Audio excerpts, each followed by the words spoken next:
Hello student, इस video में हम पढ़ने वाले हैं पार्ट 3 स्वरों की मात्राएं। तो देखिए, मेरे पास व्याकरण की बुक है और सेकंड क्लास की बुक है, तो जिसके हम 1 और 2 चैप्टर कंप्लीट कर चुके हैं। 3 चैप्टर हम इस वीडियो में कंप्लीट करेंगे। सबसे पहले चैप्टर को समझेंगे और उसके बाद इसका बुक वर्क और प्रश्न उत्तर भी पूरे करेंगे। तो चलिए शुरू करते हैं और चैप्टर को समझ लेते हैं। बच्चों, हिंदी भाषा के सभी स्वरों की मात्राएं होती हैं। ये तो आपको पता ही है कि सभी जो जितने भी स्वर होते हैं उनकी मात्राएं होती हैं। हम व्यंजन के साथ स्वर को जोड़ने के कुछ चिन्हों का प्रयोग करते हैं जिन्हें मात्रा कहते हैं। हिंदी वर्णमाला के सभी व्यंजनों में आ का स्वर मिला होता है। आ की कोई मात्रा नहीं होती है।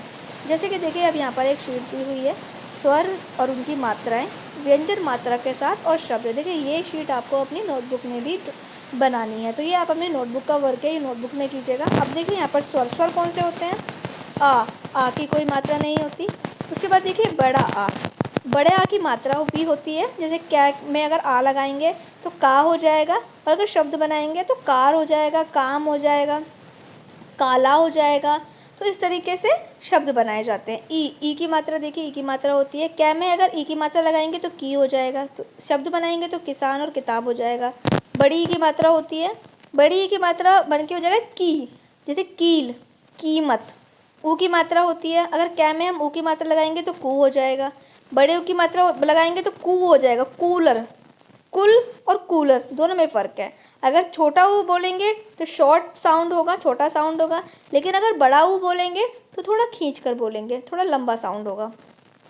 इसी तरीके से र की मात्रा ए की, तो ये आपको रीड भी करनी है, पढ़नी है और अपनी नोटबुक में भी इस शीट को बनाना है और लिखना भी है। सारी मात्राएं, स्वर, मात्राएं, व्यंजन और शब्द के साथ में ये शीट आपको अपनी नोटबुक में बनानी है। इसके बाद देखिए, अब देखिए यहाँ पर र के साथ में ऊ और ऊ की मात्रा र के बीच में लगाई जाती है। जैसे र के बीच में ऊ की मात्रा रुपया, रुकना।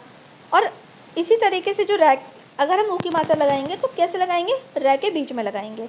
अंक का चिन्ह चंद्रबिंदु का प्रयोग वर्ण के ऊपर किया जाता है। जैसे अगर हम अंग लगाएंगे, अंक की मात्रा लगाएंगे तो ऊपर लगाएंगे, चंद्रबिंदु लगाएंगे तो ऊपर लगाएंगे। यहाँ पर इन्होंने एग्जाम्पल भी दिए हुए हैं। उसके बाद नेक्स्ट पेज पर आ जाइए।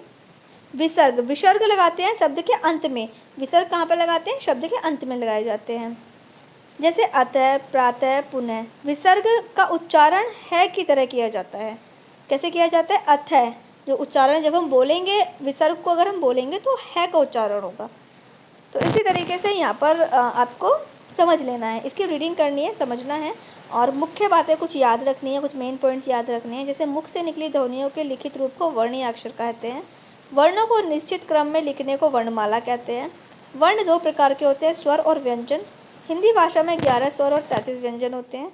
अंग और अण ना स्वर है और ना व्यंजन है और ड को भी व्यंजन में स्वीकार किया गया है। अब देखिए, यहाँ पर कुछ संयुक्त व्यंजन भी दिए गए हैं। अब देखिए, यहाँ पर जो मौखिक प्रश्न हैं वो करने हैं, तो इन प्रश्नों के उत्तर हम वीडियो के लास्ट में करेंगे। हम सबसे पहले इसका बुक वर्क कर लेते हैं। सही विकल्प पे टिक करना है, आप जल्दी से टिक कर लीजिए। इसके बाद नेक्स्ट पेज पर आ जाइए। अब देखिए, यहाँ पर 2 पर देखिए, दिए गए चित्रों के आधार पर सही मात्रा लगाकर आपको शब्द बनाने हैं, तो ये आपको खुद से करना है। इसके बाद 3 पे देखिए, नीचे दिए गए वर्णों में 2-2 शब्द बनाइए, तो 2-2 शब्द आपको खुद से बनाने हैं, तो ये आपको खुद से करना है। इसके बाद देखिए, जो प्रश्न के उत्तर हमारे रह गए थे वो उत्तर मैंने यहाँ पर नोट कर दिया है। आप अपनी नोटबुक में जब प्रश्न करेंगे तो सबसे पहले प्रश्न करेंगे और उसके बाद उनके उत्तर लिखेंगे। यहाँ पर हो गया चैप्टर कंप्लीट। आने वाली नेक्स्ट वीडियो में अगले चैप्टर को पढ़ेंगे जिसका नेम होगा शब्द और वाक्य।